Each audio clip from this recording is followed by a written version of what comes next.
Hello, everybody, and welcome to the Wadcast Podcast. I am your host, Eddie Ift. I think I start everything with that. That's kind of my thing. Hello, everybody, welcome to the Wadcast Podcast. I'm Eddie Ift.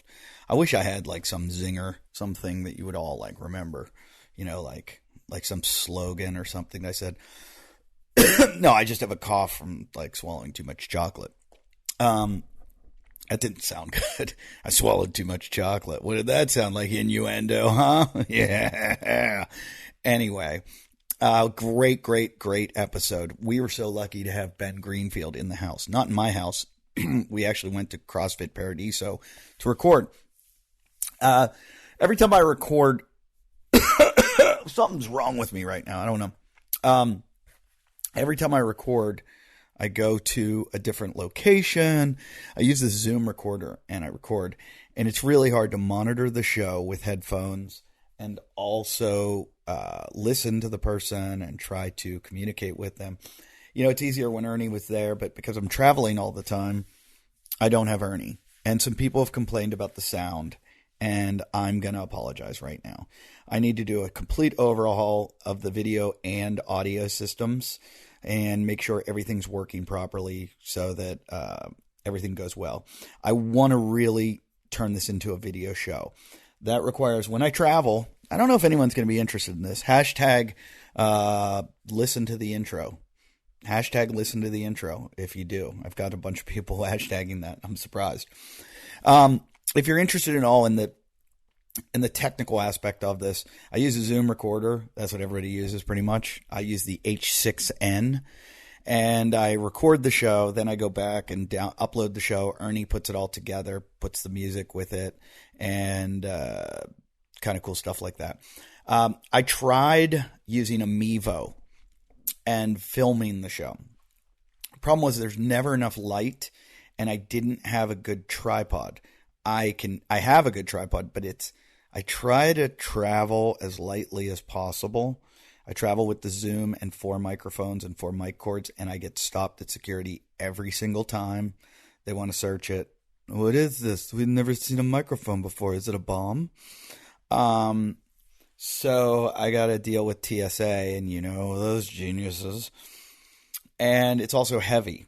And it's also, I fly usually, you know, I got a family and I just want to get to the airport, to my show, back home as quickly as possible. I don't like to check luggage. If I had a tripod, I start checking luggage. So I have to figure out a way. I've got some mini tripods, all kinds of stuff I try, but then you're like building a studio. I guess, you know, that's what you got to do if you're a professional.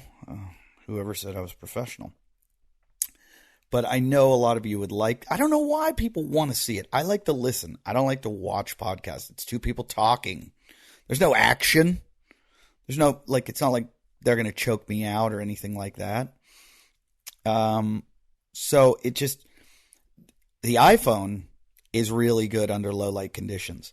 The Mevo, no, but the Mevo does what it does, the camera switches person to person to person, then back to wide shot. It's really cool. So I got to learn it better. I got to learn it. That didn't sound like proper English. But who claimed to be, you know, I'm not an English professor here. I'm an idiot that does a show about strength, conditioning, health, and fitness. Funny, I tried to get a guy on the podcast recently who is he's very well known in the health or the strength and conditioning world. And I thought he'd be a good, I'm not going to say his name because he has declined to do the show because he said, quote, I try to avoid the CrossFit world whenever possible, but thanks for the offer. I don't think we have I guess we do have a completely CrossFit listening base. And I claim I don't do CrossFit yet. Yesterday I was doing like 4 rounds of what I was doing. Yeah, I was doing CrossFit. I do CrossFit every day. So I can't criticize. Anyway, today we got Ben Greenfield is our guest. If you've listened to any Ben Greenfield, a lot of these guys you can listen to on other podcasts. What I'm giving you is hopefully a more entertaining version. Ben was very entertaining. I might have messed up the audio of it. I haven't even listened to it yet. If I did, I apologize. I'm working hard to try to give you good episodes. They're free. Remember that. Always remember they're free. And I should do the best job I can. But every once in a while, there's a fuck up. For the most part, they all come out pretty well. And when there's an audio problem, I am sorry. So there might be a little glitch or a little static on one of the mics. I tried to fix it during the show. I hope you enjoy. I will tell you this. I admit when I'm wrong. I was not prepared for Ben Greenfield. This guy I could talk to for 12 hours. I feel like Ben knows everything about everything. And he is the go-to when it comes to anything to do with nutrition, training, life. The guy just has his shit together. So I wish I had asked better questions. I wish I was more well prepared, and I wish I didn't have the stress of having equipment malfunctions during the show. I'm going to have him back on sometime because he's just amazing. And I hope you enjoy the episode. If you do enjoy what we're doing, go to Patreon. You donate $5 and you are in the running to receive a Myopux and a leopard claw. Okay? A Myopux and a leopard claw.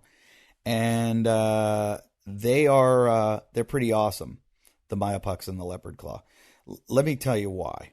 A Myopux is an electronic muscle stimulator and a TENS machine. You can use it to dull the pain, or you can do it to pump your muscles so that they rush blood to the area. I am going to testify right now that I have been using the Myopux almost every day for the last 3 weeks, and I just use it after I work out when I feel like, all these mileage I've been putting in, my knees have been hurting.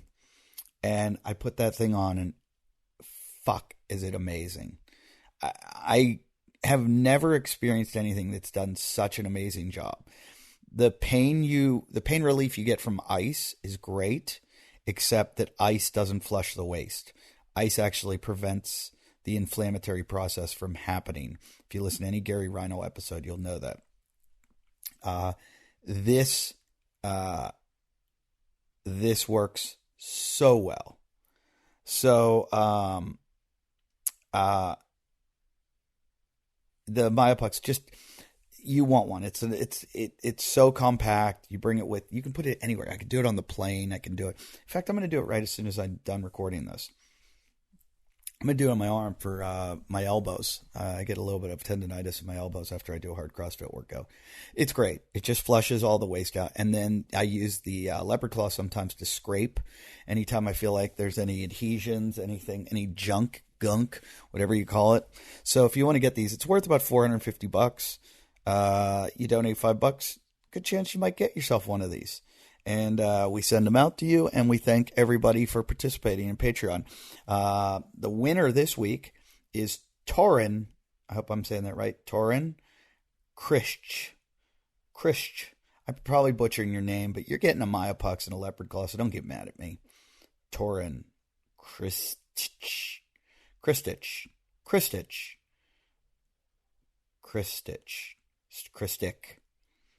Torin Kristich. I don't know. Torin, you won. What if Torin's not even his name? Her, him. I don't know. Now you're insulted. But you're getting a Myopux, so fuck off.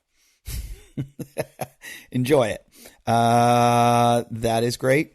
And you guys, it's getting closer. We are 1, 2, 7, 14. We're about 2 weeks away from the big 68-mile run where myself, Tommy Hackenbrook, Zach Forrest, Hunter McIntyre, Dustin Fierro, Dusty Wonderlick will be running, walking, hiking, flying, collapsing, crying through the Santa Monica Mountains over the Backbone Trail from Will Rogers Park to Point Magoo. Just Google that and check out the terrain. It's all single track, 80% single track, the other 20% fire road. And we're going through the fire area where the place caught on fire. and we're doing it to raise money. If you go to my Instagram, Eddie F, my Instagram, the link's in the bio right there. You can donate some money there for the National Fallen Firefighters Foundation. When I watch the fires engulf my entire neighborhood, I watch the firefighters braving their lives, and I thought to myself, I got to do something to help these guys. And I made a commitment that day that I was going to do something. And I thought, what can I do that's as crazy as these fuckers right here, what they're doing? And even what I'm doing is not as crazy and is not as brave as what they do. I am trying. It's my little ode to them. So I'm going to do 68 miles, and I'm going to suffer, but not as much as these people and their families suffer when they lose one of them. So all of the money goes to the National Fallen Firefighters Foundation. Please donate. I want to give them a lot of money. I want to make this all worthwhile, and you can participate in my pain. Like, if you want to laugh at the fact that I was pressured into going all 68 miles, then donate some money. It's just a little bit. All you got to do, 5, 10, 15, 20, 25. Give 100. Give 500. Somebody just gave 500 today. That was really nice. It's really going to a good cause. And if you think, well, you can't be a victim of a wildfire or a home fire, you're wrong. It can happen to anyone. And firefighters will save your life. And they're paramedics, and they're there for you when they're there before the ambulance gets there. And so these guys risk their lives for you. So the least you can do is just give a little bit of money to them. Take care of them. National Fallen Firefighters Foundation. If you go to the link in my bio on Instagram, Eddie Ift, that will take you right there. The Wadcast Facebook page has it. It's also on my website, eddieift.com, and it's on wadcastpodcast.com. So check it out. And thanks. Anything else special? I'm in Calgary this weekend. I'm at Yuck Yucks in Calgary if you want to come see me. And I'm going to go up there. There's a guy, I might interview him, Ty Turner, who I know, who is an amazing adaptive athlete, does base jumping, he was in a parachuting accident, but you name it. This guy sails, he snowboards, he surfs. The guy does everything, and he doesn't have legs. He had both legs. It's double amputee, and he's a phenomenal person. Really cool guy. So I might go skiing with him on Saturday, but I'm going to go for a trail run on Friday up there in Calgary. So if anyone wants to come with me, send me a message at wadcastpodcast@yahoo.com. Then next week, the 11th through the 17th, I'll be in Las Vegas at the Comedy Cellar at the Rio. So come by there. I'll be working out with Tommy Hackenbrook and Zach Forrest, getting ready for this big run because they're coming with me. And the 22nd, that's the big night. We start in the middle of the night, and we go. And then the 26th through the 1st, I'll be in Naples. 27th through the 1st, I'll be in Naples, Florida. It's called Off the Hook Comedy Club. That's Thanksgiving week. Come see me because I won't be with my family and I'll be sad. Then the 5th, 6th, 7th, 8th, I'll be in Portland at Harvey's. 12th, 13th, 14th, 15th, I'll be in Alaska. And 17th, I'll be in Lake Norman at the Galway Hooker. I like to say that. That's a comedy zone. And then I'm off till the new year when I'm in Sunnyvale. I'm in Tahoe. I'm in Las Vegas at Brad Garrett's Comedy Club. I'm in Worcester at the Woo-Ha-Ha. I'm in Boston at Laugh Boston. I'm in Vancouver, then Australia. So check out all my dates at eddieift.com. And let's just enjoy the show. Let's enjoy the show and don't bitch about any of the noise problems.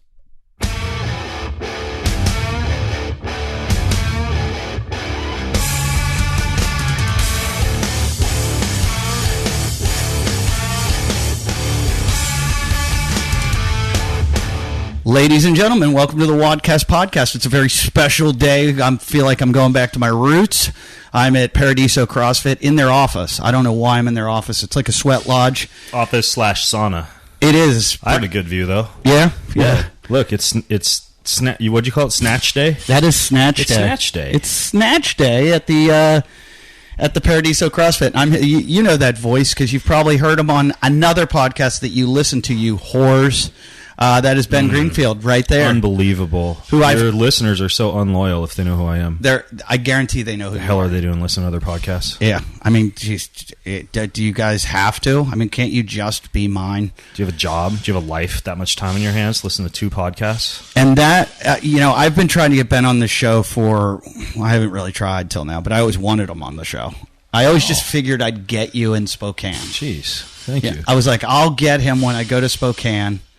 And then I haven't been back in a long time. So, beautiful place. That really Spokane. surprises me. Spokane is like a mecca for weary travelers. Everybody comes there. It is a spooky place. Actually, that's what I like about Spokane. People don't come there. Are you originally from there? I'm from close to there. So I grew up in Lewiston, Idaho. Okay. And that's 90 minutes from Spokane, which is right kind of on the Idaho border. A lot of people know more about Coeur d'Alene. I know Coeur d'Alene. Beautiful lake that everybody thinks is just this gorgeous crystal clear lake, but there's silver mines all dotted around it. So basically it's just like a heavy metal Is it pool. really? Yeah. But anyways, we used to come to Spokane because that was the big city. Wow. Just come to Spokane to go to the mall and to go to Costco. And so when I graduated from University of Idaho, I went to Spokane because that's where the opportunities were, to get jobs. Yeah. Work. And were you in Boise? Never left. No, hell no. You never went to Boise? I stayed away from Napoleon. I love Boise. Napoleon Dynamite country. Why do you not like Boise? I think it's a great city. Boise's like a desert, and North Idaho is like a forest. And I like the forest. They call it the Panhandle. But I like that you're like 2 hours from Sun Valley. Mm-hmm. It just seems like it's a very friendly town. Mm-hmm. Lot of outdoor activities, river running through it.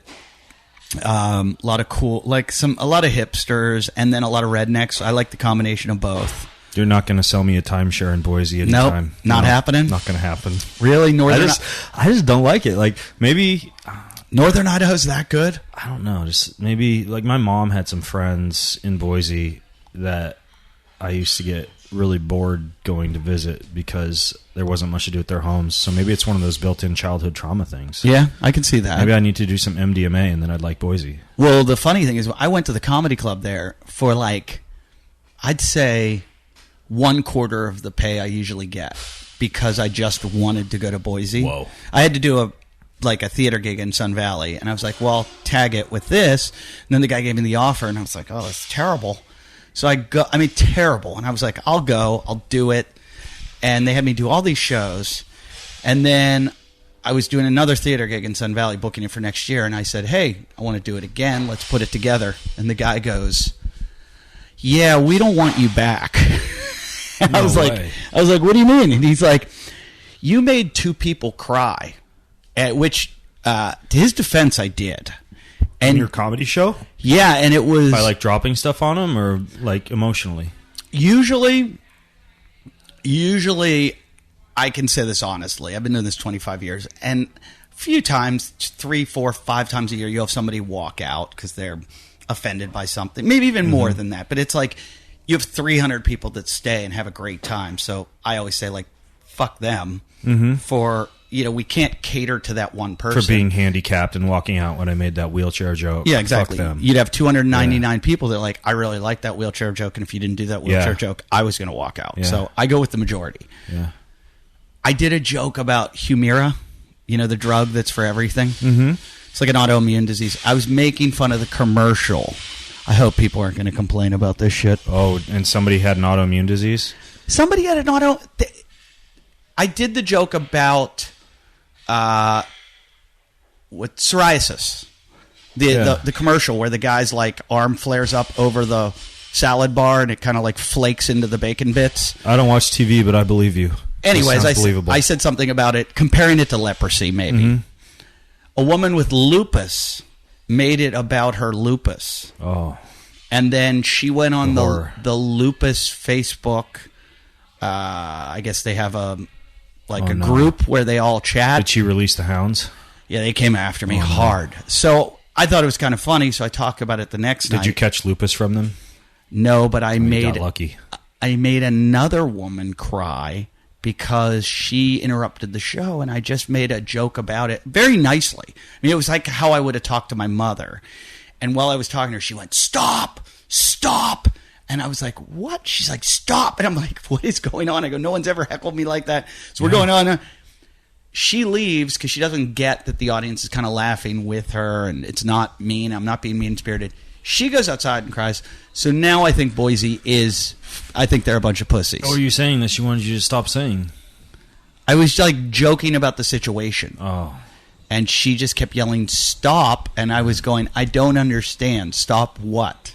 In Spokane, no one would ever do that. Like, the worst that's going to happen in Spokane is you get shot or hung, but nobody's going to heckle you. That almost They'll happened. just kill you. That almost happened. Yeah.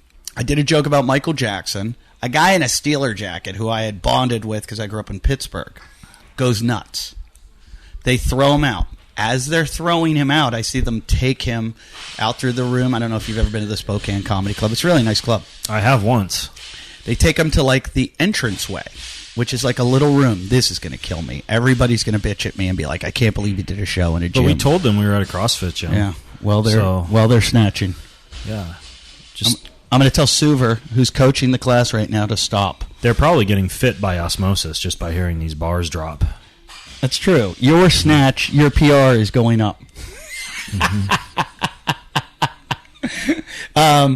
So this guy gets thrown out. Well, first, as they're taking him out, I hear boom, boom, boom, boom. So as they turned the corner, I didn't see it. It got physical. And he's out the door, and the bouncer comes back in, and I go, "What happened?" And he goes, "He fell. They always fall."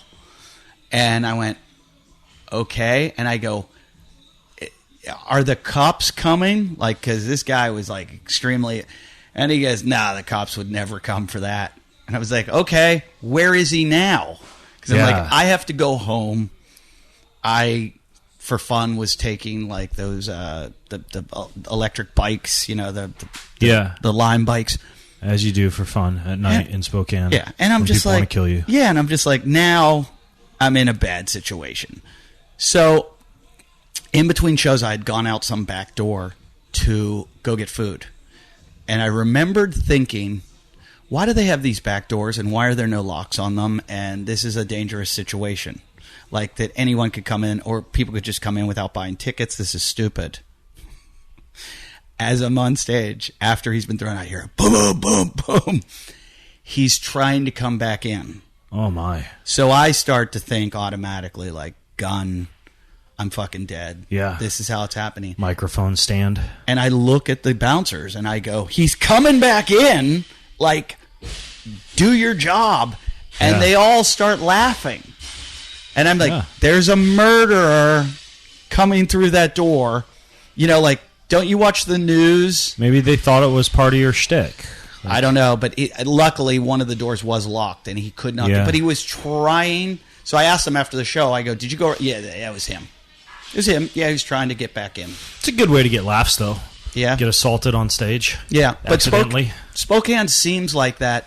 Seattle's like the super liberal. Spokane's like... Yeah, Seattle, he would have just like run in and thrown a hot latte on you and run out and skateboarded away. Yeah, or blogged about me. But yeah, possibly. Spokane is like, they will kill you. Yeah. And that's why I like Spokane, because nobody comes there, and I can go to LA or New York or whatever and do my speeches, and my appearances, and all those really, really important things I do because I'm such a big deal. And then I go back to Spokane and nobody can find me. Do you have property too? Are you a property guy? I have property. That's what I want. I even have gold buried on my property. I want and ammo. And guns. Yeah. I want... so don't offend me in a joke. Rogan told me once you need guns, water, bullets, and ammunition. Or you need guns, bullets, water, and gasoline. And he's like, you need all of that. And a generator, I think.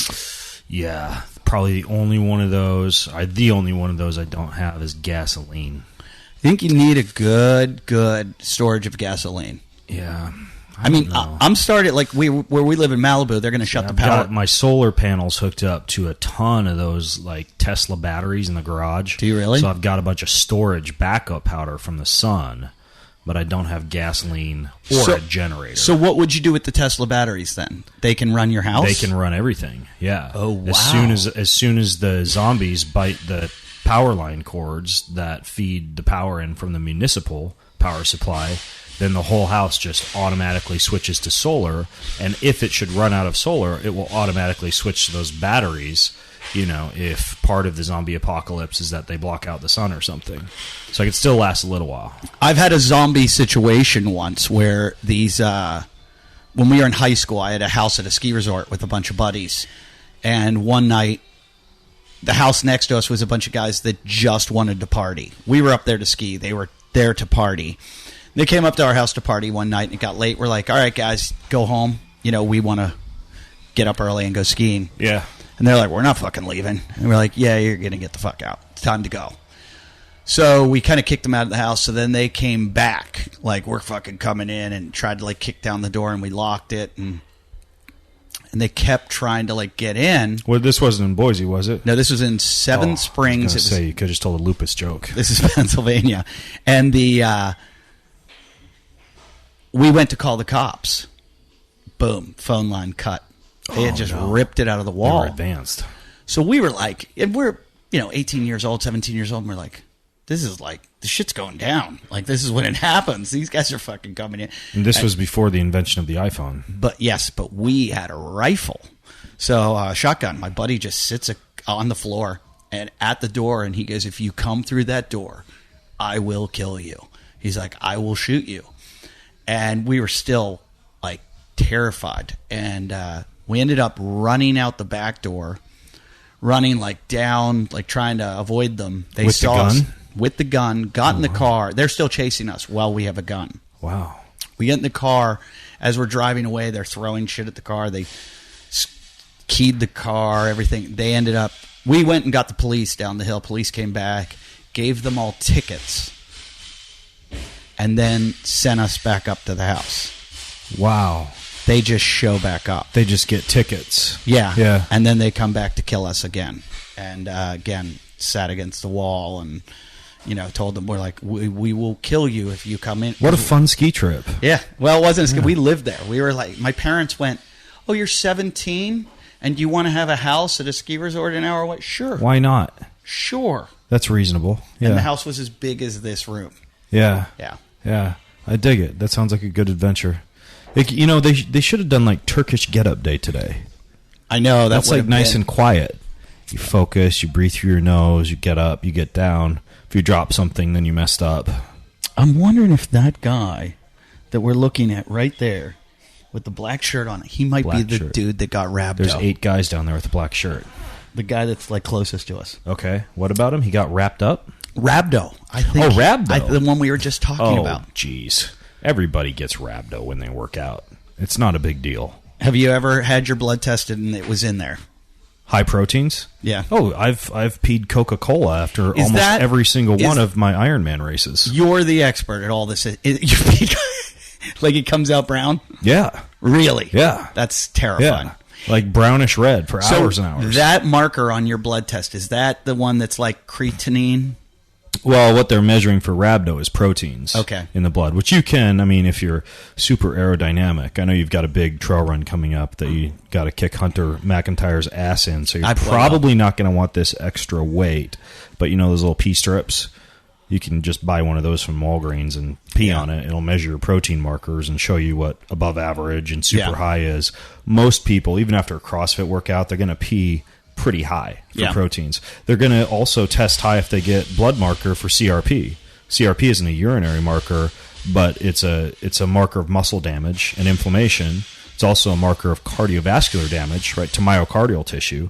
So if you go to a physician and you've worked out earlier that morning, or you had a kind of like an eccentric muscle tissue damaging workout the day before, they're going to see elevated CRP levels similar to that of someone who had just had a cardiovascular incident and tell you that you got to go to the hospital, you're about to have a heart attack, bro, when all it is just normal muscle damage from lifting weights. Right. Yeah. And that's why, you always want to tell your doctor if you worked out the day prior or the morning of you going in and getting a blood test. You definitely don't want to do that before you get a health insurance exam, right? Because that CRP will flag high, and they'll just assume you have like a chronic disease like cardiovascular disease. What did you study at University of Idaho?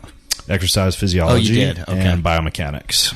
Why not? Why didn't you go into biology and try to go to med school or anything like that? You just seemed like... Actually, I went pre-med. Oh, I got did? accepted to 6 medical schools, and I was really... I was like pretty much an arrogant asshole in college. Yeah. As you can tell, I'm super Really? humble now. And anyways, though, I did not get accepted to some of the bigger Ivy League schools that I really wanted to go to medical school for. So I thought, well, I'll just go work in the private sector for a while, because I'd been offered a job in Post Falls, right up by Spokane, just across the border, in surgical sales for a company called Biomet, like knee and hip surgical sales. And they really liked me because I was a good student at University of Idaho. You know, I was like the outstanding senior of the year and had a 4.0 GPA in like all the biochemistry, microbiology, anatomy, physiology. So I could really pick up these surgical tools pretty easily. You know, how to install them, talk with the doctors. And sound Sure, I smart. have friends that do it. So yeah, so I start making good money. There's great money in and that. I work in hip and knee surgical sales for like 4 months, and absolutely hated the hospitals, hated the medical system. Every single doctor told me I'd be an idiot to go to medical school. They all had big boats and cars and houses, and had like no time to use this stuff, and it left a really bad taste in my mouth for medicine. So there was one day where I walked across the street to the gym that was next to the apartments I was living in, and I just slapped down my resume and asked for a job. And at that point, I had a CSCS and a CPT, a CISSN. I'd trained for 4 years all through college. I looked good on paper for working in a gym, and I got the job as a fitness manager. And from there on out, just like operated gyms and That personal training seems studios. like you were overqualified.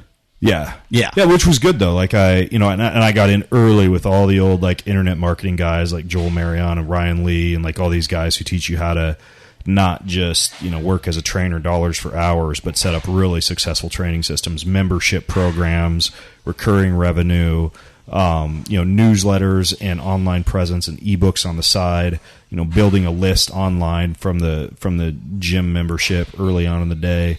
So I did all that, and I also partnered with a bunch of local physicians to use what the government had available at that time called the Exercise is Medicine Initiative. So we just plastered all these docs with everything that we were doing as far as like kind of more advanced physiology work for the people we were training. So they'd refer their patients on to us. And then would insurance pay for that? No, insurance wouldn't pay for it, but it just like if the docs were going to refer somebody to someone in the local fitness community, then they referred them to us because they trusted us. We actually visited the office. We really targeted physicians. I partnered with one of those physicians, and we opened up like a sports performance, sports medicine facility, almost like a mall for sports medicine. We had chiropractic docs, physical therapists, massage therapists, big training studio. The two doctors there, they were able to order labs. They were able to do blood work. I was the director of sports performance, and we added like high-speed 3D video cameras, indirect calorimetry equipment to do like VO2 max, resting metabolic rate testing.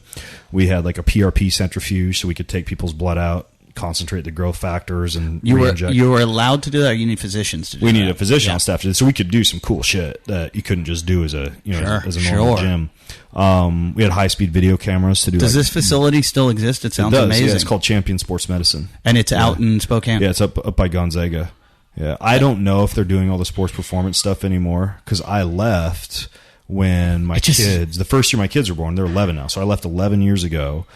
And the reason I left was because I was working my ass off as a trainer, still directing that place. Just typical trainer job, up at 4 a.m., go meet clients, train till 10 a.m. You're off till lunch usually. Then you train a couple of your lunchtime clients, and then you're there until the evening. So I was just go, and had no clue I was going to be with my kids. Yeah. Right. And I wanted to homeschool my kids and, be a family man, not be gone all the time. So I started really focusing on the online business. and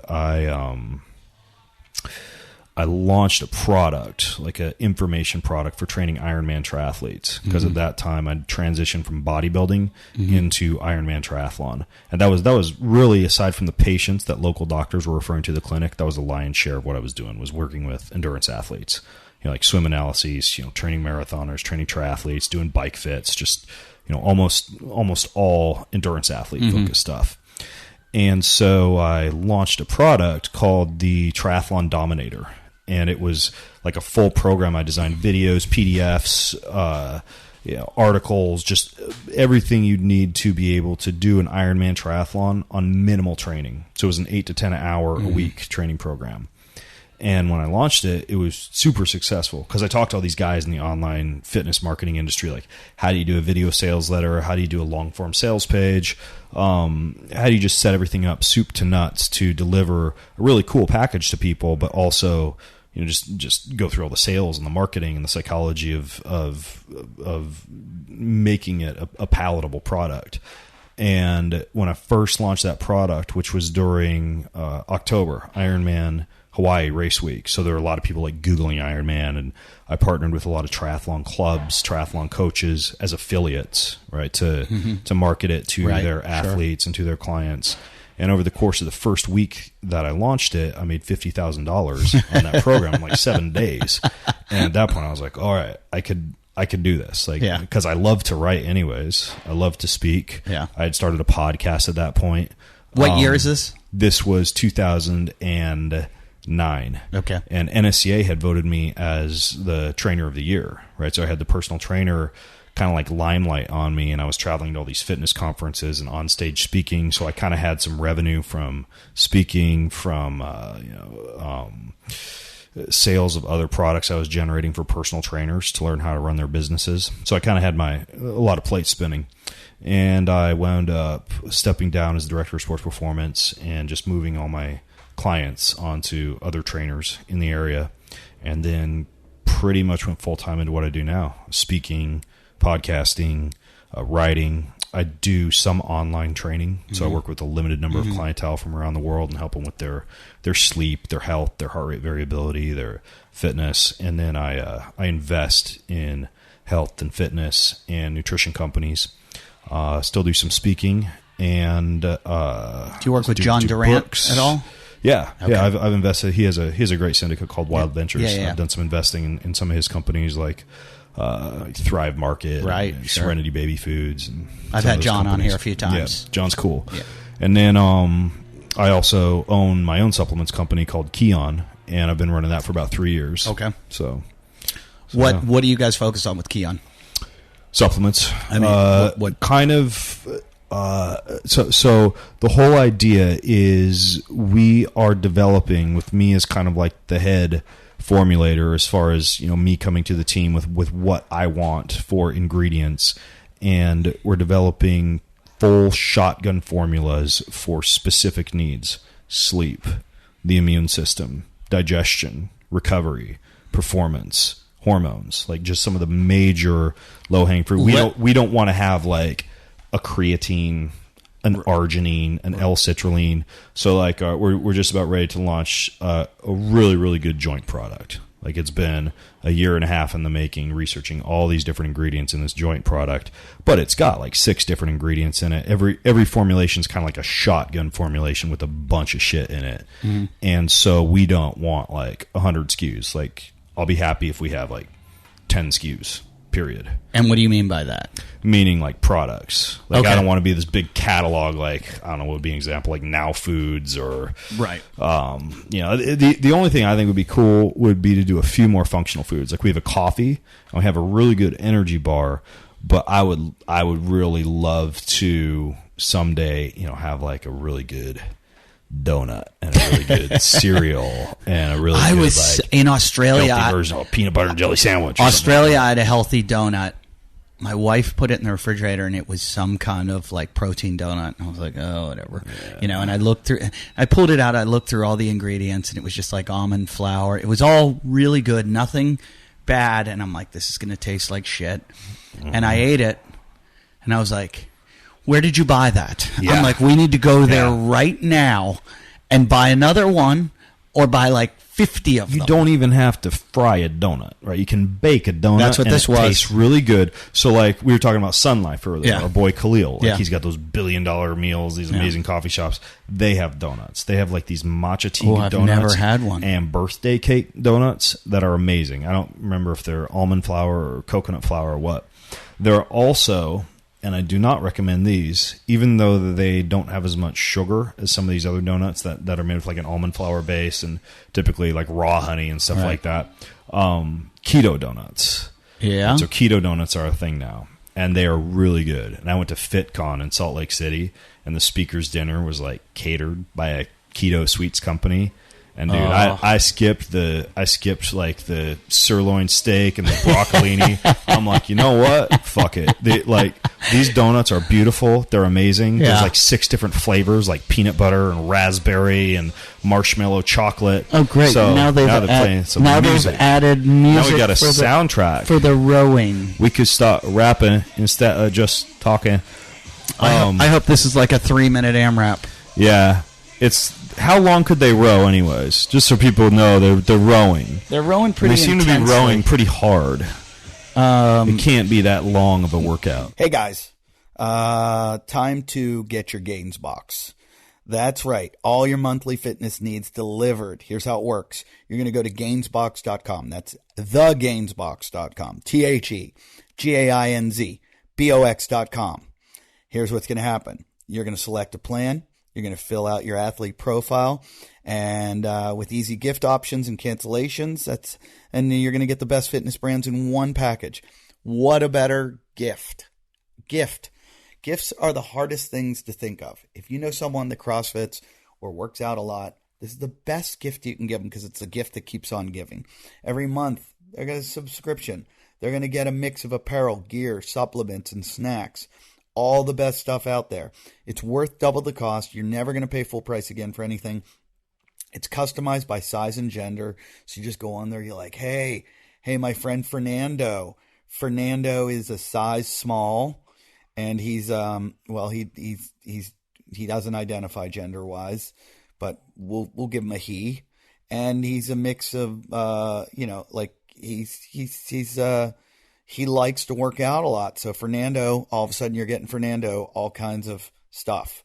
And it's mostly full-size products. It's got some samples in it, but it's good because Fernando will try this stuff. He'll be like, oh, I like this protein powder. Now I'm going to buy it. This protein powder is good. Or, I like this shirt. I should check out more of their apparel.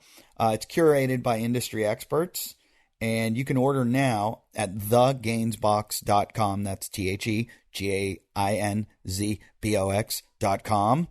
And here's the deal. You buy your first box, you're going to get a second special bonus box free that's valued at $70 with the code WODCAST, WODCAST. So go to thegainsbox.com. I know what you guys are thinking. When you think about Eddie Ift, you think about guns, and not the ones that are above my forearms and in between my forearms and my shoulders. Wow, I messed up that joke. You think about guns, like shooting guns, because I'm just such a gun guy. I'm not a gun guy, but I'm not against guns either.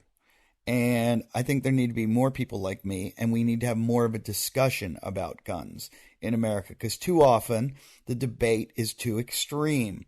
You got people on the right who just want all their guns, and the people on the left that want to get rid of all their guns. But we need to focus on what's being done, what's working, and where there's common ground, where we can have like a meaningful exploration of new solutions that are going to protect lives and also protect everyone's rights. So there's an association out there called the NSSF. That's the NSSF. And what do they do? They're the National Shooting Sports Foundation. They like their guns, okay? And they want to keep guns safe. And they've been working very hard at it. And they're doing a podcast now, okay? And it's called The Gun Industry Speaks. It's very important for you to go listen to this because everybody talks about this constantly. It's one of the biggest stressors in the world is guns, shootings, etc. But there's a lot of solutions out there.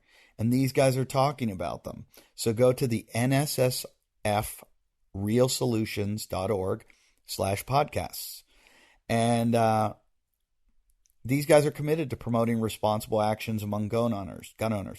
They're doing everything they can to help prevent accidents, keeping guns out of the wrong hands, and so make homes more safe, neighborhoods more safe, and this is something where you're going to get a lot of answers that you're not going to get on the TV shows, on these talking heads, opinion-based news shows. These are real long-form debates that we need to do because America wants to see meaningful change, and the firearms industry is here, and they're here to stay because I have news for you. They've got guns. So they want a seat at the table, and they're committed to safe, legal, and responsible use of firearms. There are solutions, and they are doing everything they can to if you look at some of the stuff they've done, it's great. You'll hear about it on the show. They've created things like the Project Child Safe Initiative. For 20 years, it's been promoting responsible firearm storage, providing millions of free gun locks to help prevent firearm accidents involving young children. And you can listen to me and go, oh, what's he doing? He's promoting us. No, what I'm doing is promoting gun safety. And I think we all want that. So I'm not saying take away the guns. I'm not saying everyone should have a gun. What I'm doing is saying, let's all sit down and talk about it and listen to people who know what they're talking about. So check out nssfrealsolutions.org/podcasts, and you're going to hear the gun industry speak. All right, we all know what a great workout can leave you feeling invincible. Yep, but DOMS, delayed onset muscle soreness, not so much. I got it today. That's why I'm a big fan of the Tiger Balm Active. I'm going to put it on right after this show. Their muscle rub, muscle gel, muscle spray have completely changed the way I combat DOMS and muscle fatigue. I am doing a lot of high volume. I'm getting sore, my hamstrings, my quads, and the best thing to do is just to slap that muscle gel, that Tiger Balm Active muscle gel, right on my tired legs, and boy, does that feel good. Oh, it relieves all the pain and stiffness. So get your Tiger Balm Active Muscle Spray. That's a convenient must-have for post-workout because you can spray it on the hard-to-get areas, if you know what I mean. So give your workouts the extra edge, minus the extra pain with Tiger Balm Active. You can pick up all 3 of their game-changing products today. They're available at select CVS, Target, Walgreens, and other fine retailers. Get yourself some Tiger Balm Active, all right? Yeah. So it's going to be a row into, let me see, I think they have kettlebells over there, and I doubt they're using the pull-up bar, but it seems like they are. So I think it's going to be a row into something with pull-ups and then into kettlebells. And I'll finish the keto donut story shortly, but each of these, I'm not a CrossFitter. Right. This is my 4th time in a CrossFit gym. Each of these workouts they're doing have names, yeah? They stopped giving them names like after Bobby and Susan. They used to name them after girls, and then the hero workouts are usually named after. Very sexist. It was weird. It was because there's a story to it that Greg Glassman used to have these women that worked out with him, and they were all just the most badass women in the world. Like a harem. Pretty much, knowing him. Cool. And the workouts, these women were phenomenal. And so he would name certain workouts after them, like a benchmark workout. Mm-hmm. And so, there were, I don't know how many there are now, 20 or 30, but there's like hero workouts too, which are named after guys that have, like died in. And your podcast service. is largely kind of like you have a lot of CrossFit listeners? I would say the majority are CrossFit listeners. Great. They all just quit listening as you explain to me what CrossFit is. Because they are, I think the listenership of this show are the cynics. Because I'm 1 foot in, 1 foot out of everything I do.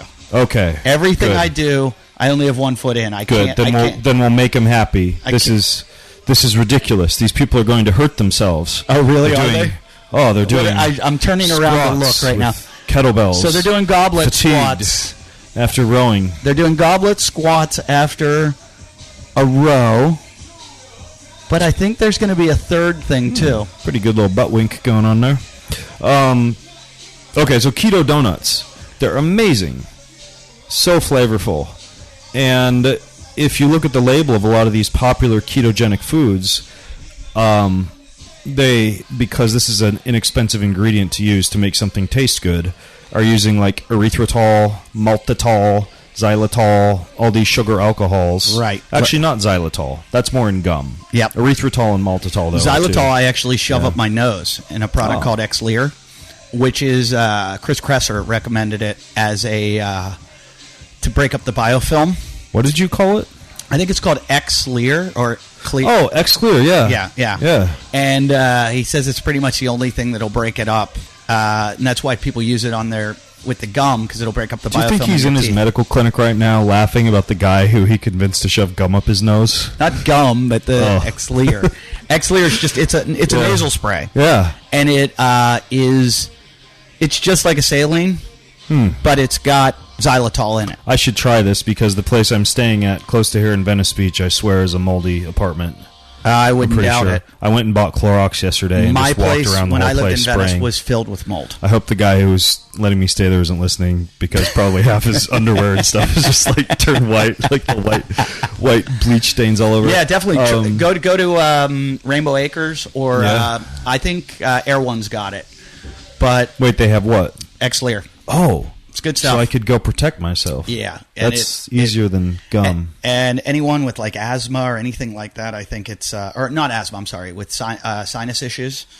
I've done the neti pot stuff and done that. And I usually don't have problems there, but I did have an issue. I went out one day and blew the leaves outside my house without wearing a mask. And the next day I was like, I've never been so congested in my life. And I got, I think it was just too much, and my whole system, fought back into an immune response. Definitely something to that, because one of my favorite guys in the world, a doctor, he's actually in town right now. I'm going to have dinner with him Friday night, and then we're going to record a country music album on Saturday together, because one of his patients has a studio. Yeah, why not? And that's what we both like country music. And his name is Dr. Matt Cook. And the last time I was in his clinic, he showed me this nebulizer he has. You put it over your face and it nebulizes like glutathione and some kind of salt solution. And he said it just destroys mold and mycotoxin in the nasal passages. So he had me wear it for like a half hour just to see what it... I don't know. I don't know if I have mold or mycotoxin. But the donuts... Let's get into erythritol, because I want to know what you think of erythritol. I woke up at like midnight and it looked like I was going to have a little baby, or maybe two. Yeah, I've had it. Like the bloat from... because the amount of sugar alcohol, it's way more than you get in gum. Or even like a... whatever. Like one of those... one of the energy drinks. I don't know if Bang uses sugar alcohols, but... have you seen the Bang? I'll show you after the show. Some guy made a video about him drinking Bang. It's one of the funniest videos. Well, the funny thing about Bang is I remember looking at the label and it wasn't that bad. Really? It has like sucralose in it. Yeah. But I'm drinking it and I think I had like the margarita flavor, and it was really damn good. Like really damn good. And as I'm sitting there drinking, you know what else is really good? Margaritas. And I remember what I'm thinking the whole time I'm drinking. I'm like, something's gonna go wrong. Yeah. I'm like, this can't taste like this. It's kind of like a Quest bar that's like an Oreo flavor. You eat it and it's just so good, but you're like, there's just something slightly off, something disconnected ancestrally from it being real food, where I was nervous about the Bang. So what's the ice cream with erythritol? Everybody does it. Halo Top. Yeah. So I've eaten a lot of Halo Top, a ton. And I started in this gym in Australia. Was like, they had it at the CrossFit gym, James Newberry's gym. They're like, oh, you haven't had this? And they're making smoothies with it. God bless him. And I was like, this is delicious. And I'm eating it. And inulin, which also makes you bloated. And then so I started buying tons of it. So one night I was at the beach with my family, my biological family. And I'm down there visiting my mom and dad, and I eat... like I get everybody hit. Oh, you got to try this. It's great. And I eat like a full pint of it. And I don't know if it was that. Only 280 calories. Or the crab cakes I had earlier. Or the shitty cheesesteak that I ate out of like a bag at the beach. I'm going with cheesesteak. I had the shits for 3 weeks where I went to like every GI specialist I could go to and nobody knew what it was. Halo Top's going to make you bloated for a little while, but no, you probably got it was the like, cheesesteak. Yeah, Giardia or some shit in the cheesesteak. But they couldn't. That's what pissed me off. I'm like, why is this not showing up in any of the blood tests, any of the fecal tests, any of the? I did every kind of test you could do: blood, urine, fecal, and I'm like, where were you at again? I was in New Jersey when it happened, but I was back here. Okay. Yeah, I'm not quite sure. My Malibu doctors the only thing I can tell you is that most gut and stool panels where they test you for yeast and fungus and parasites and opportunistic infections, they have you give one stool sample, and a lot of these things they sit in the intestinal tract and don't appear in every sample, and even like a parasite, like they hatch every few days, and so you have to do a 3-day stool panel. There's one by a company called GIFX, and so I work with people on their guts a lot, and whenever I have them do a stool test, I always have them do that 3-day one. Sure, it's not like the Viome or the other company is Longevity, like the microbiome panel. It's more just like, let's look at what kind of critters. It just upset me because I knew there was obviously something going on. Yeah, and the fact that my doctors just sucked. That they weren't willing to get to the bottom of this. In fact, it was like I pushed them a little bit, and they're like, "All right, let's do a fecal test." And so they had me take it home, bring it back, and when I brought it back, I come in the lobby, and it looked like I had leprosy when I came. They were like, "Who's going to get that from him?" Lupus, not leprosy. They're like, "Who's going to get that from him?" And I hear, like, I put it on the counter in the brown bag, like they told me to, and the lobby's full of all these Malibu people, these elderly Malibu people, and I'm like, how many people show up with a brown bag and put it on the counter? I'm like, we know what this is. Just fucking take it so we don't have to have this awkward conversation. And they all look at each other like, I'm not going to get it. Are you going to get it? I'm not going to get it. All the women behind the counter. And all of a sudden I hear this guy from the back go, all right, I'll get it. Let me get some gloves. And I'm like, I'm so sorry. Was it like Lenny the janitor in overalls and big oversized yellow rubber gloves? It literally stringy hair. And then they just he's already got leprosy, so he's good. Yeah, the next day I just get this message that goes, yeah, you're fine. And I'm like, no, I'm not. Do you want me to fucking show you again? And I was so angry about it. And finally, I just called my nutritionist friend. He's like, here's what we're going to do. We're going to strip you down from everything you're eating. We're going to put you on a probiotic. We're going to put you on a Bobby Williams was like, take some colostrum, take the probiotic, and we'll start building up, and we'll figure out if it's food that's causing it, and if not, we're just going to drain your system of everything. Yeah, I like colostrum, although you shouldn't buy it encapsulated, because the way that it works, when a baby is suckling, it activates via its salivary amylase, the growth factors in the colostrum. So you got to get powder, right? And you got to keep it in your mouth, kind of like when you use CBD, right? You got to let it sit in there for 1 or 2 minutes before you swallow the colostrum. And L-glutamine, bone broth. I did the bone broth. There's one called Restore. They changed their name recently, but it's used for glyphosate, for leaky gut glyphosate issues, but it works on other leaky gut issues as well. Those are all fantastic for helping out the gut lining. The Halo Top flavor wasn't like beaver fever or something like that. No, is there one that? Is there really a beaver fever? I would hope not. No. You know what beaver fever is? What? It's Giardia. Like that's like the catchphrase for Giardia. I did not know that. Maybe Moose Tracks. I wondered because I never drank tap water, and I drank New Jersey tap water, and I was like, maybe this was... You had a lot of confounding variables going on there. So I was never going to find out what was the cause. Yeah, although arguably, maybe if it was a bacteria, again, like...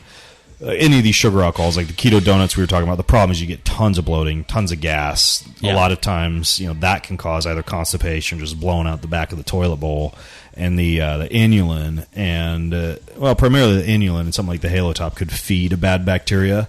So maybe you got something from the cheesesteak, and then you turned it into a super monster with the Halo Top. Why did you choose to become an expert on the gut biome?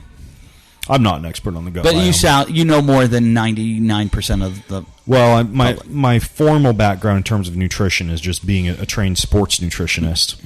but combined with some of the classes I took in college, I have a working knowledge of a lot of nutrition and its impacts on physiology, including the gut. And then the lion's share of what I know about anything, whether it is like EMF, cell phones and Wi-Fi and Bluetooth, or whether it's biohacking, all these crazy light panels and grounding mats and different things you can put into the blender and mix with your coffee. Like almost all of it is because I've had a podcast for like 12 years, and at least for a long time it was twice a week, and now it's at least twice a month. It's a Q&A podcast. People ask me questions, and then I got to go figure out the answers to those questions and answer them on the podcast. And it's like a university education, because like I got to go to PubMed, and I got to go listen to these articles and call up doctors I know and be like, this person called this in. And so it's kind of weird, because it's actually cool because people have pain points. They call them into the show. I have to go figure out the solutions to those pain points and talk about them. And a big pain point for a lot of people is like constipation, bloating, gas, acid reflux. Like it's the whole gut-brain connection. So brain fog, cognitive issues, sleep. So a lot of the stuff I've had to look up for people, not just on the podcast, but increasingly just clients who are hiring me for consults. And you have to give the gut. You have to give accurate answers. Like where I say, people ask me questions, I'm like, don't ask me anything. I'm a fucking comedian. Like I know nothing. That's why for me this show is a lot. I bring people on like you where I go, tell me, I don't know. Well, and it sounds to me like, based on your experience as a comedian, one could ask you like self-defense questions. Yeah, you could. Yeah, good point. Or how conflict resolution questions. Yeah, how to achieve. Did that music just say "It's raining tacos"? This is my daughter's favorite song. Okay. It's a guy named Perry Grip, who is. He was the lead singer in, what's the punk band? Nerf Herder. And he decided to stop. I think he still plays with Nerf Herder. But like for fun, he just like made some videos on YouTube where I think the first one that hit that was viral was Baby Monkey riding backwards on a pig. And it's a little video of a pig riding on the back of a monkey riding on the back of a pig.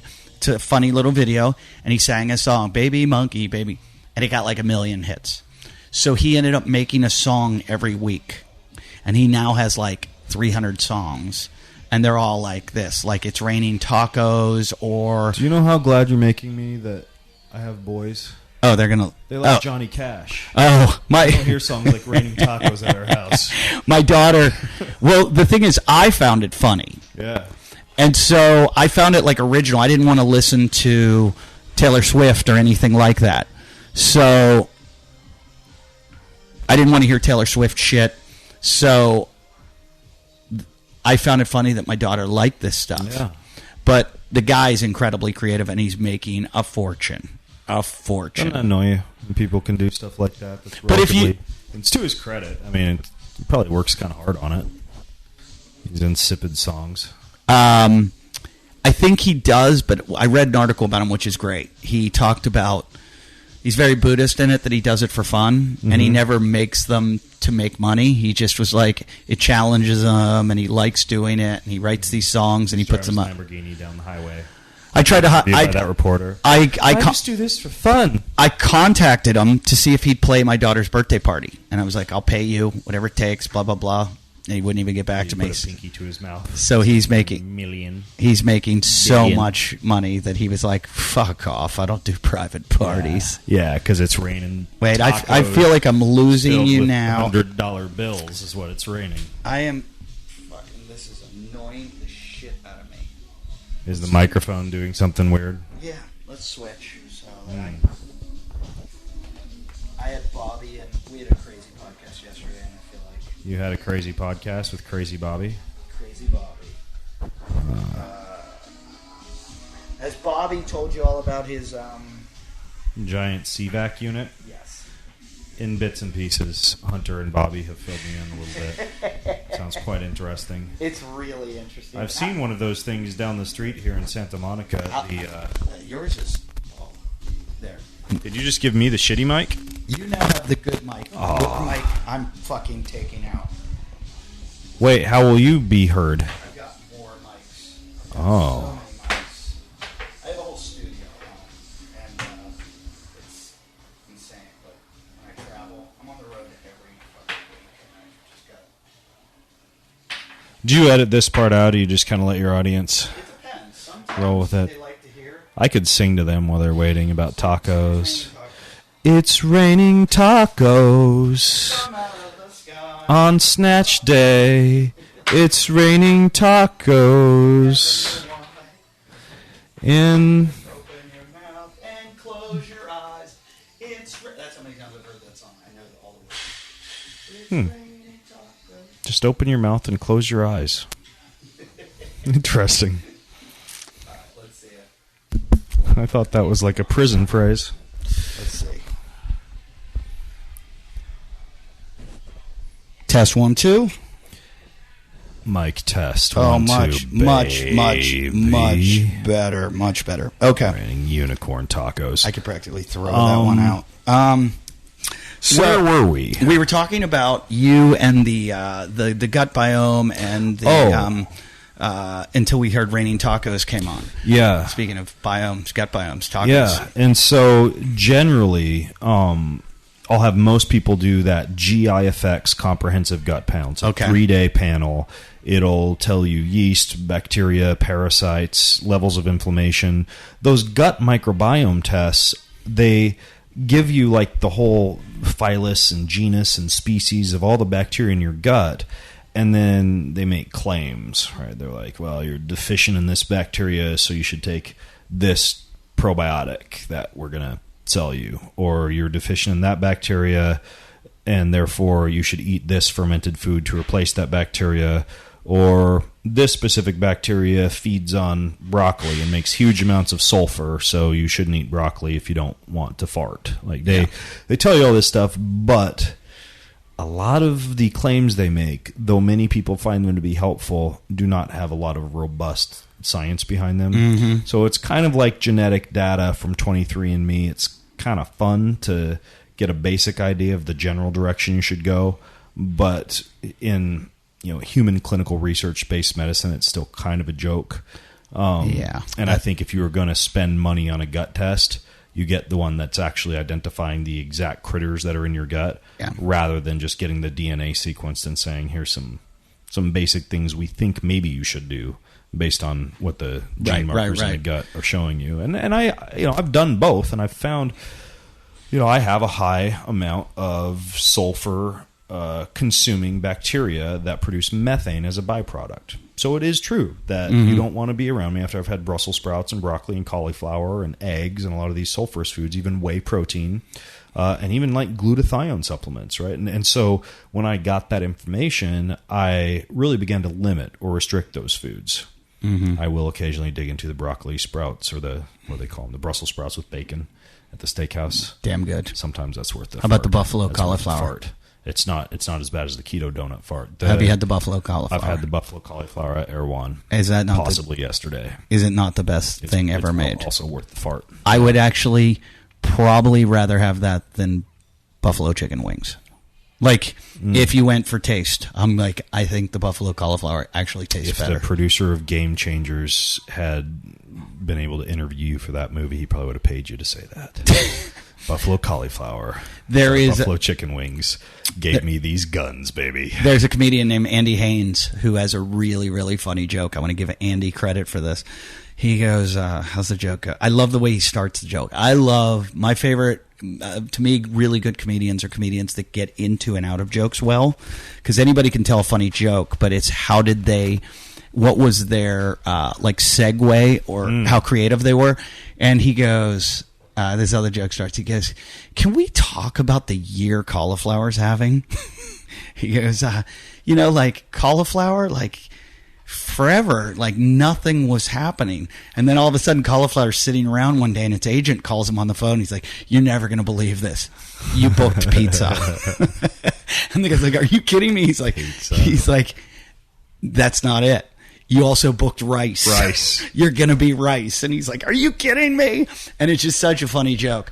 But it's true, because I remember cauliflower being like that dead vegetable. Like, it was like, nobody wanted cauliflower. Now it's like, you can have cauliflower rice. You can have cauliflower pizza. You could have buffalo cauliflower. You can have and cauliflower is like, people are like, what's your favorite vegetable? I'm It's like, kind of funny because I always kind of liked cauliflower with a little butter and salt on it. Like, I thought cauliflower was pretty good, and now I don't like it as much anymore because I've been spoiled and I have to have it as pizza or as rice. And like, if I just get plain old cauliflower, I never liked raw cauliflower ever. But like cooked, steamed cauliflower with some butter and salt, it's pretty good. My daughter doesn't know what regular pizza tastes like. She has only had cauliflower pizza. Wow. And she's probably had it at like parties or something, but she probably wouldn't like regular pizza.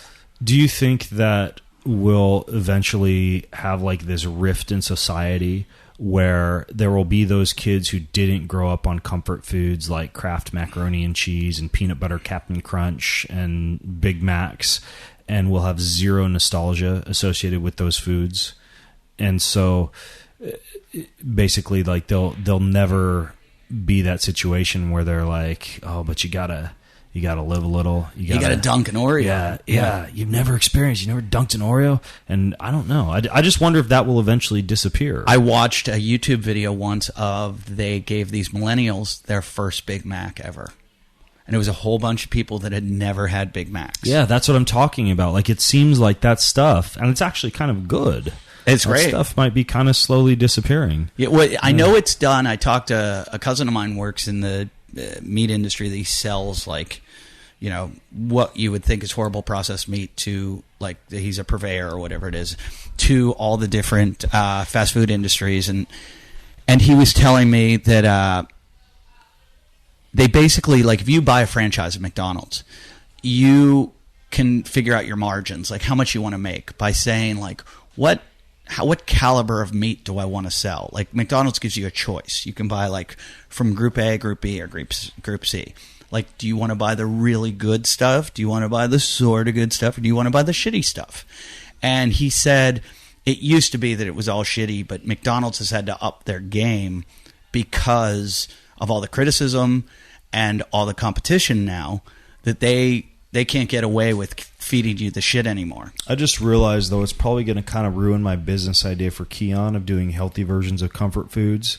Because if I come out with like an amazing, like, let's say like a ketogenic, natural, gluten, dairy, and I don't know, nut-free version of peanut butter Captain Crunch that anyone with lupus or anything else can eat ad libitum. Lupus people guilt, are busy crying. and I bring it out there and you know, make this amazing product, and then I try to give it to all these you know, young, what do they call them, Generation Xers? Yeah, there's a new one after millennials. Amazing peanut butter Captain Crunch, and all they say is, "What the fuck is Captain what is Crunch? this? Yeah, Captain what? Yeah, what is that?"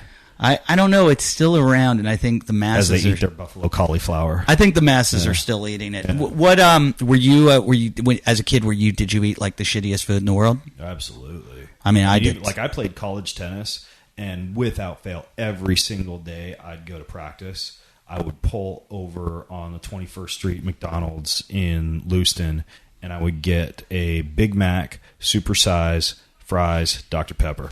That was my your fuel go-to for 3 to 4 hours of tennis practice. Yeah, every day. I went to football camp as a kid, University of Pittsburgh football camp. It's like a 7-year-old. And my parents didn't really let me eat fast food at that point like they did later.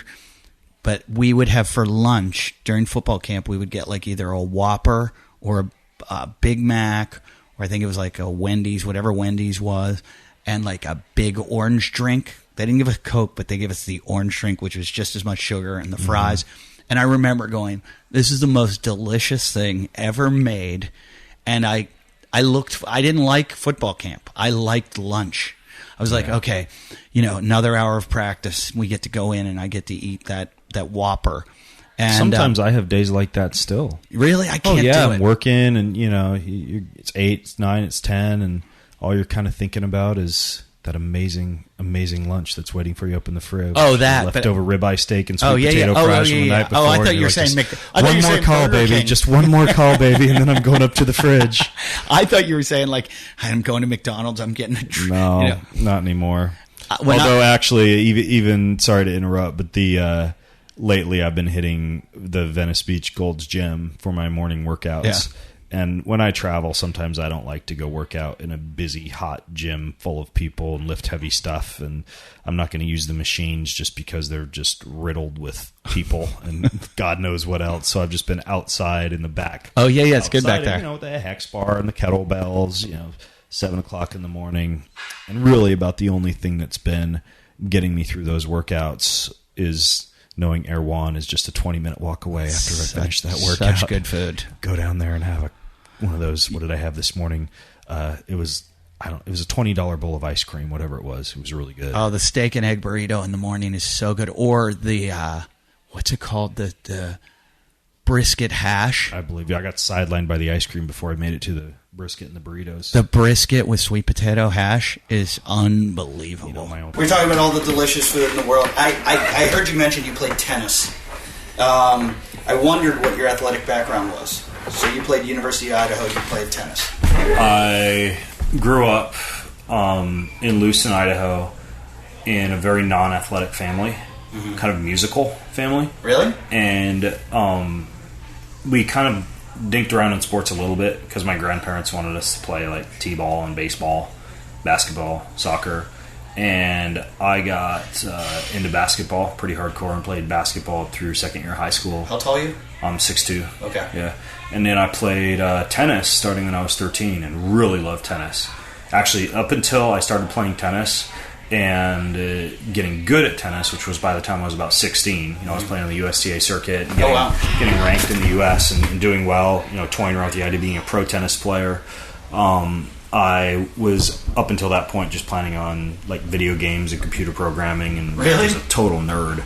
And then I got invited to play tennis for the university, and went there and started studying exercise science, and just everything kind of went down the sports route from there. I played for the water polo team, played whole set for the water polo team, played middle for the men's volleyball team. Once I got through a lot of that, I started bodybuilding. Like 2 years of college, I was basically a spinning instructor and a bodybuilder. And yeah. When you were bodybuilding, were you dabbling at all in performance-enhancing drugs? No. Not at all? No, I did. So I got a sponsorship from ABB Bodybuilding Protein Shakes. Mm-hmm. No, just ABB Protein Shakes. They weren't specific about bodybuilding. Just ABB protein chemicals in a can. So I would do like 6 of those a day, have tuna fish at night with some relish. Yeah. Whatever the cheapest cuts of meat I could get from the store. Did the Brickin', chicken and broccoli. Would do chicken and cauliflower rice now, probably, if I were a modern bodybuilder.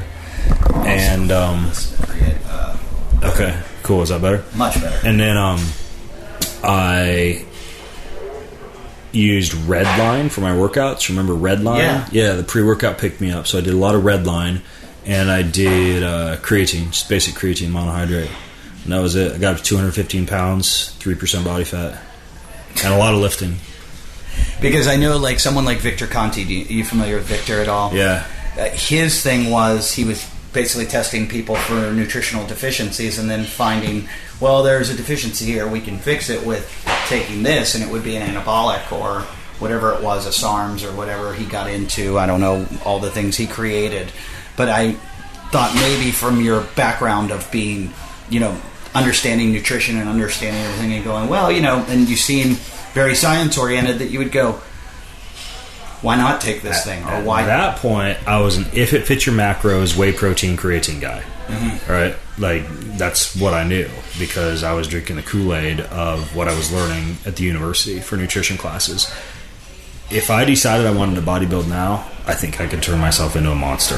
Like knowing what I've figured out over like the past 12 years. Because even right now, I just started.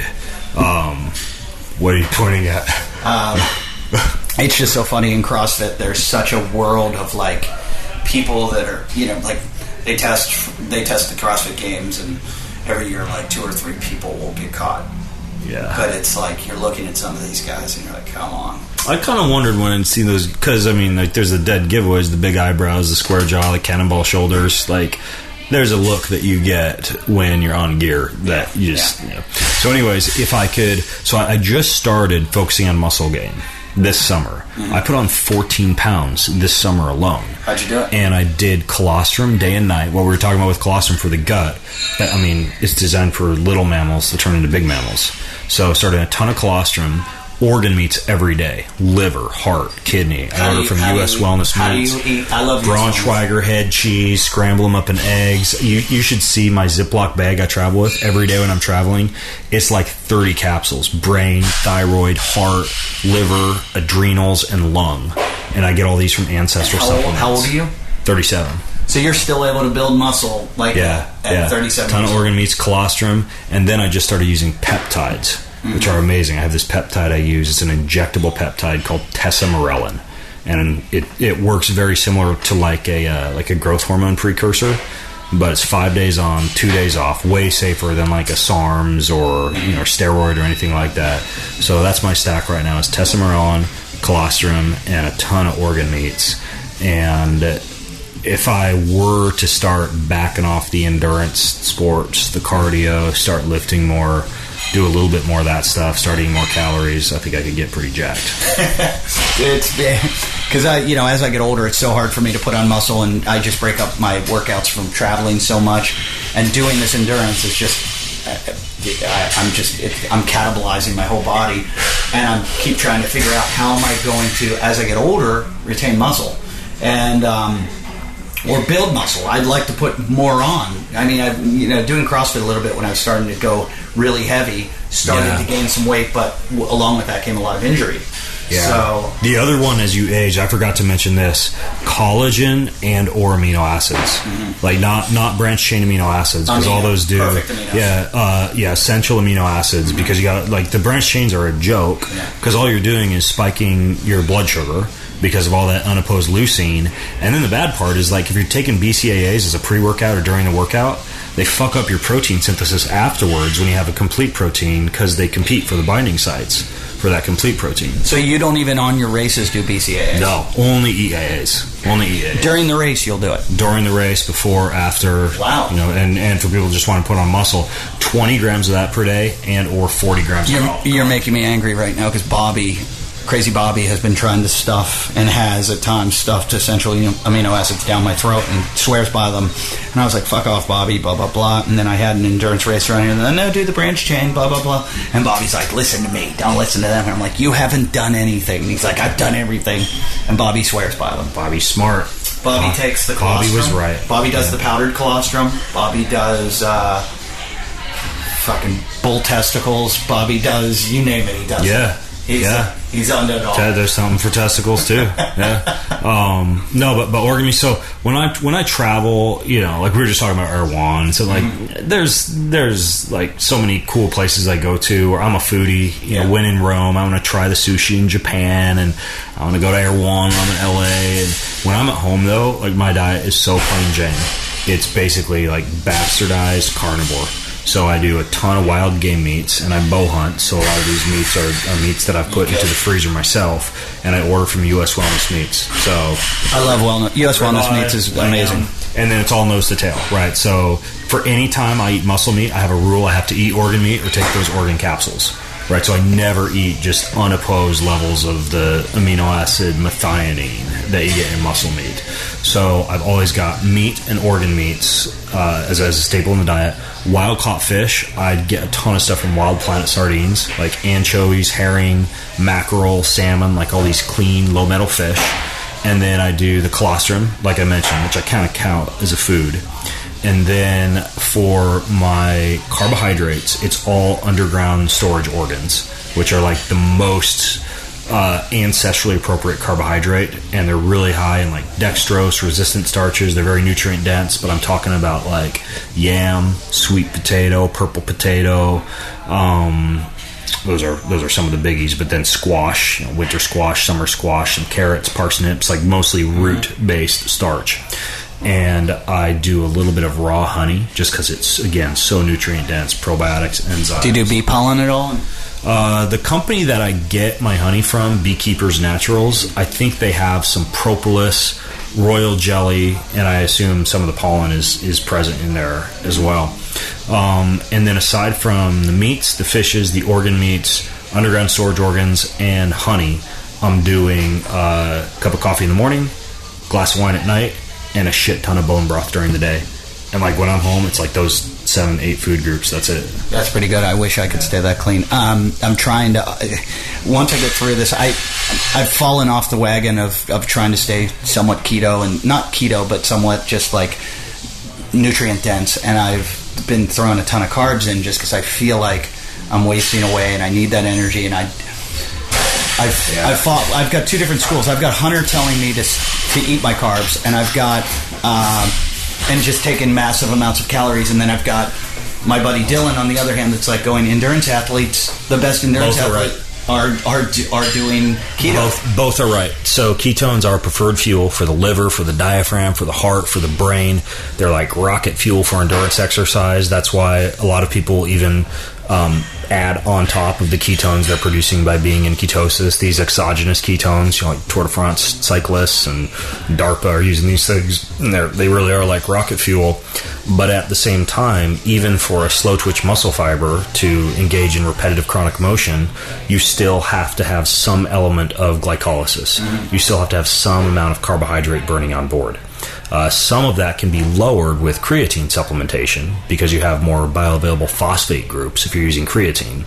But the best of both worlds is to go cyclic keto, and that's exactly what I do. I'm in ketosis all day long, zero carbohydrates until the very end of the day, at which point I refill all my muscle and liver glycogen stores by eating carbohydrates ad libitum, which is usually like 400, 800 calories of carbohydrates, which is still, compared to like, the normal, whatever food pyramid or food plate recommendations, low carbohydrate. But for ketosis, that'd be considered higher carbohydrate.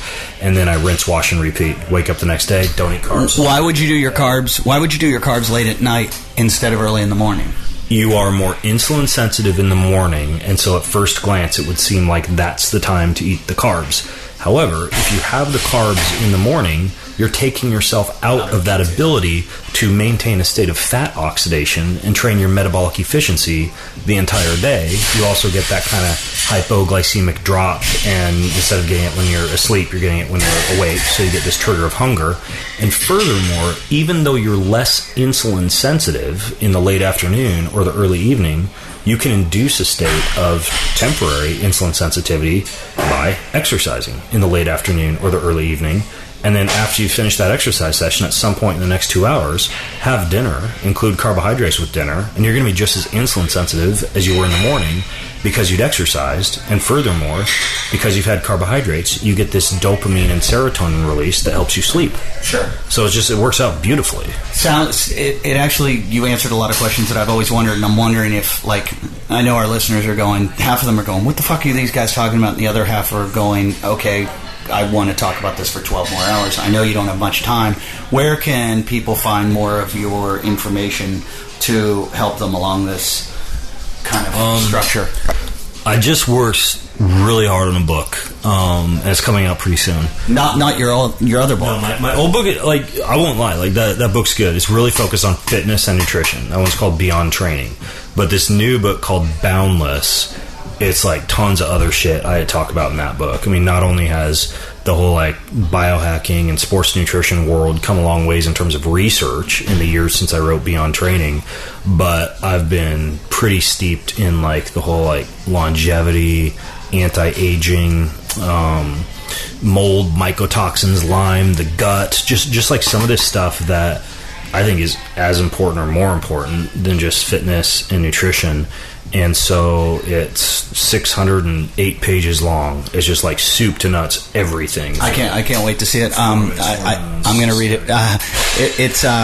I had James Fitzgerald on the show. I don't know if you know James, but James was the first winner of the CrossFit Games and kind of branched off and started his own training program.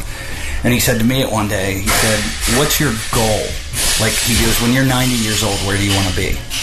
I said, I don't know. He goes, you want to climb a mountain? I said, yeah, I'd like to be climbing mountains when I'm 90. He goes, let's reverse engineer then. He said, are you doing right now what you need to do to get there? And I went, no. He's like, well, then let's cut out all the shit that's not going to get you there, and let's work towards that. And now you walk to work in crampons every day? He's, it really did refocus, stopped doing a lot of this stuff and started doing a lot more, I shouldn't be running 68 miles. James is smart. I'll bet James could snatch to It's Raining Tacos like a motherfucker if he won the CrossFit Games. He absolutely could. Because now I'm realizing what goes on inside these CrossFit. This is the longest I've watched CrossFit in my life, talking to you and watching this wonderful scene. People sit on rowing machines and they swing their legs back and forth for a really long time before they lift any weights. And what else? They listen to a very wide range of music. I'm actually going to work out here today. And they wear very tight clothing. I'm going to do Hunter's workout. I've been doing Hunter's training program for our 68-mile run, which I will get to, which is the bulk pony workout. But what's the workout? Today, I think is... I'm doing lower body, like some split squats, some front squats, some split squats, and then I've got to do a row run, and there's something else. There might even be a jump rope involved in the... They're two different workouts. Sounds pretty weak, but then again, Hunter designed it, so... no surprises. Now, I got an important question. Why don't you just go running? That's what I've been doing too much running. Yeah.